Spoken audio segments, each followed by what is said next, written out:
Coming up on Jerusalem Dateline, Prime Minister Benjamin Netanyahu races ahead with judicial reform and shoots down a proposal to criminalize the sharing of the gospel. Plus, religious persecution grips Ukraine amid Russia's brutal war. And experts say the global fight against terror is shifting. See where extremist groups are focusing their attention the most.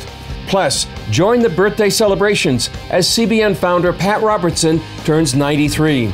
All this and more on this edition of Jerusalem Dateline. Hello and welcome to Jerusalem Dateline. I'm Chris Mitchell. Netanyahu's government is charging ahead with plans to overhaul Israel's judicial system, a move that has triggered weeks of protests and divided the nation. During a primetime address, Netanyahu vowed to responsibly carry out the reforms and acknowledge concerns from both supporters and opponents of the legislation. The best way to achieve a balanced reform and prevent a rift in the nation is through deliberation and reaching the broadest consensus. Hours earlier, Israel's parliament passed the first of several laws in the reform plan. The law would make it harder to declare a prime minister unfit and remove them from office. Next week, Netanyahu's government hopes to pass a key law that would give parliament control over Supreme Court appointments. Supporters say reform is needed because unelected judges have too much power. Critics say the plan undermines Israel's democracy and are meant to protect Netanyahu while he stands trial from corruption. I spoke with CBN's senior editor John Wagi about what's next for Netanyahu's judicial reform plans and what they mean for Israel. John, thanks for being with us. Benjamin Netanyahu made an address to the nation last night. Your reaction to his speech? It was measured, it was conciliatory in some ways, but it was also firm. He's not backing down on his central point, which is that judicial reform is going to move forward, and he is supportive of that, and he's not backing down from it. That was the essential thing, but he wants to calm things down in the country. I mean, this is 11 straight weeks of protests, and yesterday's protest was called the Day of Paralysis. I mean, that says a lot. You're trying to shut down the functioning of the government, really, and the functioning of the nation, because you're going to roads and blocking them. So, you know, he's trying to calm the situation down, and at the same time saying it's not going to change my legislative goals. Yeah, two main issues about judicial reform. One is the override clause, where the Knesset could override a Supreme Court decision. Right now it's 61 seats, but he was willing to compromise that and actually raise the number of seats. The other one is who's going to replace Supreme Court justices, who gets to choose them. Right now it's sort of an inside club. They get to choose their own successors, but that's going to be changed. How about these two main issues? Yeah, I think, well, on one point, he conceded that the number could be higher than a bare majority of 61 for legislators to overrule a decision by the High Court. So that's one thing. That is a compromise on Netanyahu's part. The other part, which was a little more nebulous, is they are going to replace some of the people, as you called it, a club, where it was a closed circle deciding who's going to be within the legal community, is going to be on the Supreme Court and those kind of things. That's going to expand to include members of the Knesset, which are elected by the people. So he's not backing down on that part. But overriding the judicial reform debate within the country, very divisive. You believe it's more than just judicial reform. What do you mean by that? Yeah, I think if it had been about judicial reform, we would have seen it in October before the elections were happening. But what was it about back then? It was about Netanyahu and getting him out of office. The opposition people now, they're the ones who are saying, we've got to get him out. No matter what kind of alliance we make, we've got to get him out of office. So that's really the central point. And truthfully, it has been for 5 years. Yeah, and it's, well, the last few elections have been anybody but Bibi. Right. So these demonstrations you see, they're widespread, they're very well organized, and apparently very well funded. Yeah, they're not only happening in Israel. If Netanyahu goes to Europe, there are protesters there. London, protesters there. You know, the feedback from the United States is the same thing, an opposition to Netanyahu. And he's got a majority in the parliament. I don't think he's giving that up. I do think he will be able to hold the coalition together. But pressure is enormous for some kind of breaking. But what they really want is this government to fall apart. And the opposition's been very clear about that. Yeah, and I know some people have said that this is probably the worst crisis in Israel's history since the Yom Kippur War that's about 50 years ago. Quickly, John, how can people be praying? Well, I think praying for wisdom on the part of the government. We're called in Romans to pray for our leaders. So prayer that peace will prevail, that there will be an actual dialogue and discussion, which right now everybody's talking past each other, and just pray for protection for Israel in the course of this, because what gets left out is the threat from Iran and right inside the nation from terror groups. Good ways to pray. Thank you, John. Thanks. Netanyahu responded to a chorus of concerns by U.S. evangelical Christians and declared that he will not allow a bill introduced by two ultra-Orthodox members of his government to become law. It would have made a criminal offense to persuade anyone to convert to another religion. In a tweet, Prime Minister Netanyahu declared in Hebrew and English, "We will not advance any law against the Christian community." Netanyahu's announcement allayed fears among Christians that a law proposed by two members of Netanyahu's coalition would become law. The proposed law states, anyone who persuades a person directly, digitally, by direct mail or online to convert his religion, his sentence is 1 year imprisonment. And if the person was a minor, his sentence is 2 years imprisonment. Knesset members Moshe Gafni and Yaakov Asher from the United Torah Judaism Party, part of Netanyahu's coalition, submitted the legislation. On Wednesday, they stated, the mission bill was introduced as in every beginning of the Knesset and not promoted at this stage, so dealing with it now is not relevant. Similar bills have been proposed for more than 20 years. Israeli expert David Benjamin told CBN News the scope of this effort seemed extremely broad. About as wide as you could possibly get, in fact, Chris. I mean, anything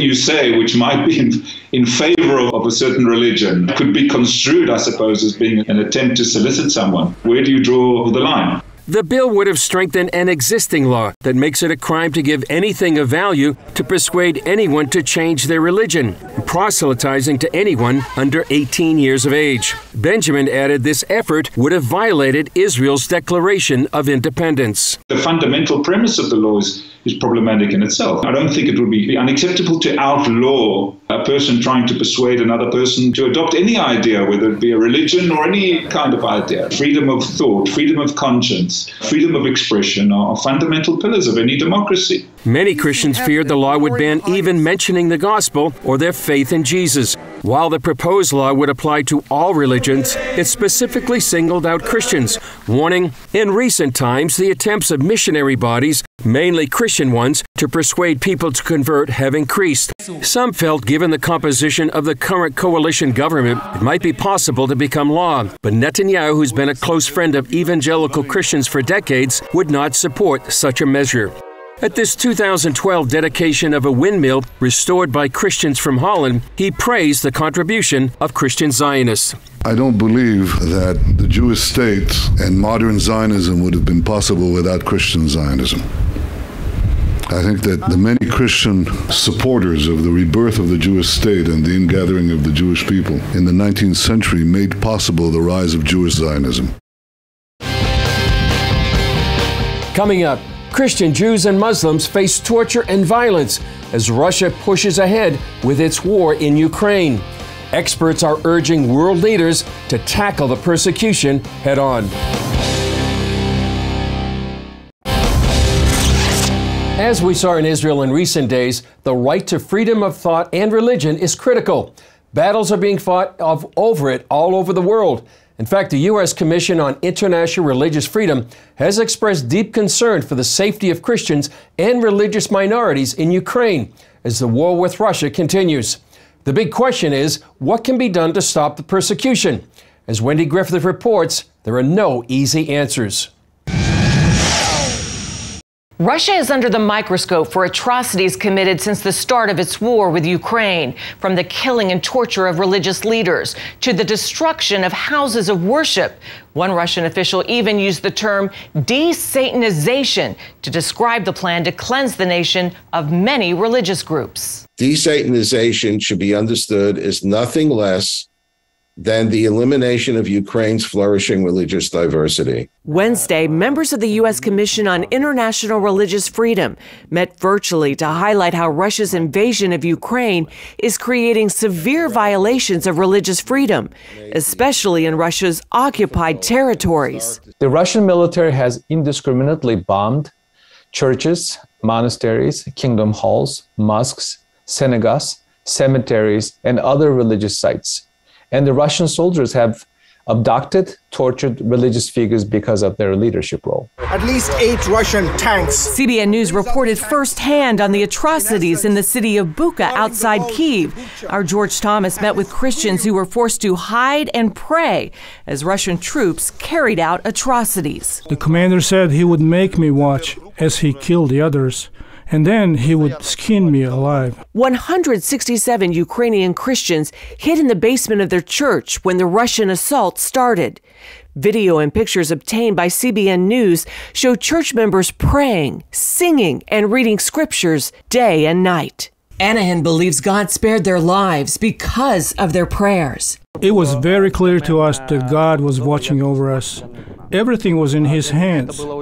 Like the story of how Daniel was in the lion's den, we were under God's protection. Ukrainians' Jewish community is also targeted. Russian forces attacking Ukraine have also physically desecrated Holocaust remembrance sites and sadly killed Holocaust survivors. It's not just Ukraine. Since the invasion, Moscow is tightening its grip inside Russia, including religious groups. Moscow's exiled chief rabbi testified about the ongoing anti-Semitism faced by Jews there. The new situation for Jews in Russia is becoming more and more dangerous. And in September, I called on the Jews of Russia, whoever can leave, should leave the country. Rabbi Goldschmidt says 30% of Russian Jews have fled Russia since the war began, with some 50,000 emigrating to Israel. CBN News recently accompanied a plane load of Ukrainian and Jewish refugees making Aliyah to Israel with the help of the International Fellowship of Christians and Jews. Former Congressman Frank Wolf recommended sending a delegation to Moscow, including the Pope, to press Russian political and religious leaders to stop the persecution. Wendy Griffith, CBN News. Up next, experts say terror attacks are declining in the West. Why that could mean deadlier attacks in the Middle East and Africa.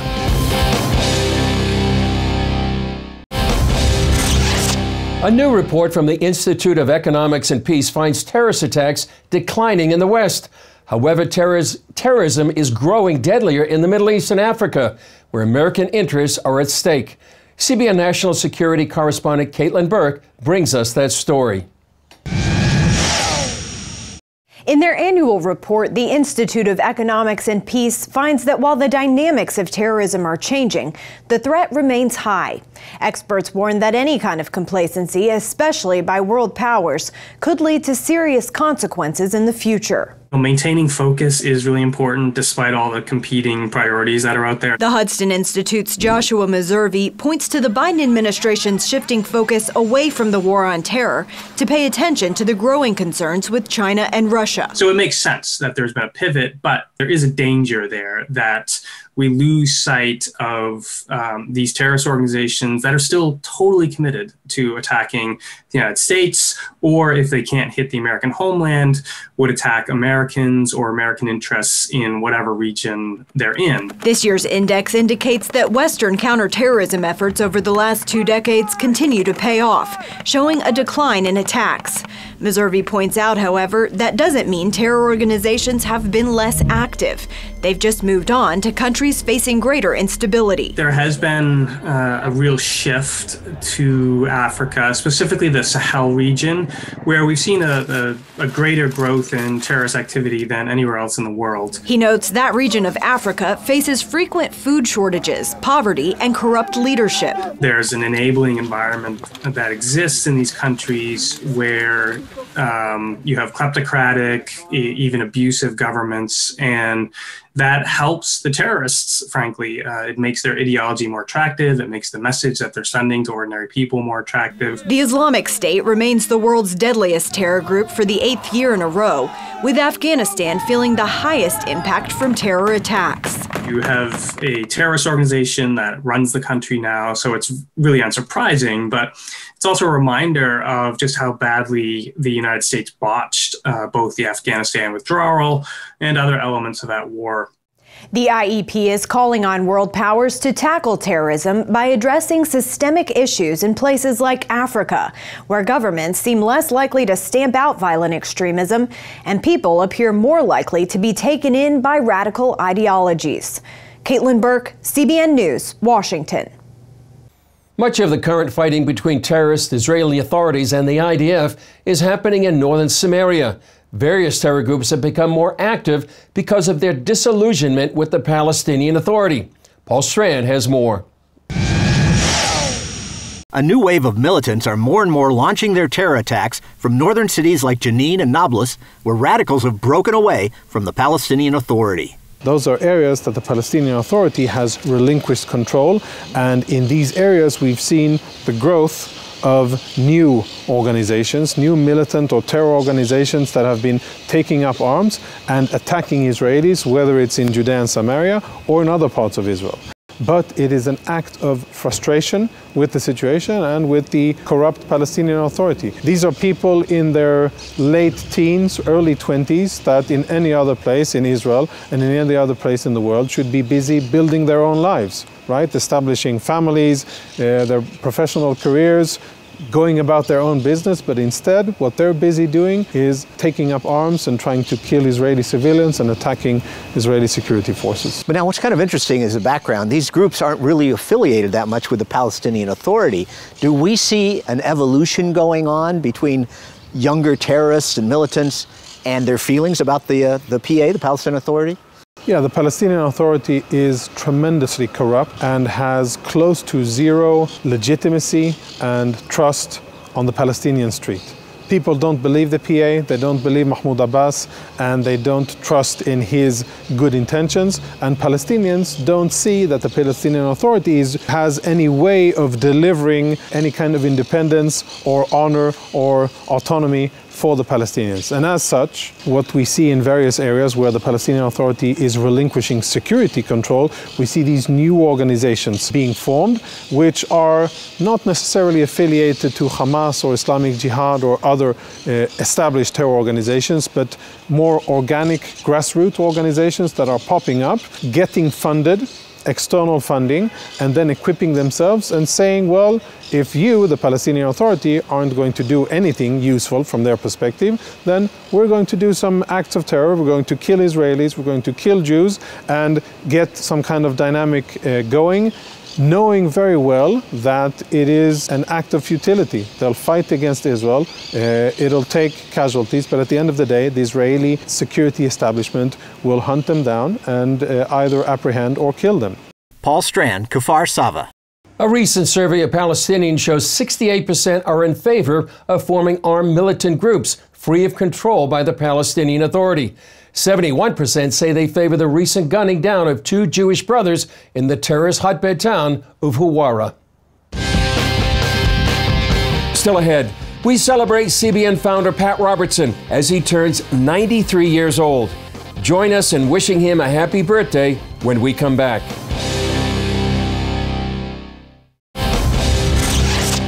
CBN just marked an important milestone, the 93rd birthday of our founder, Pat Robertson.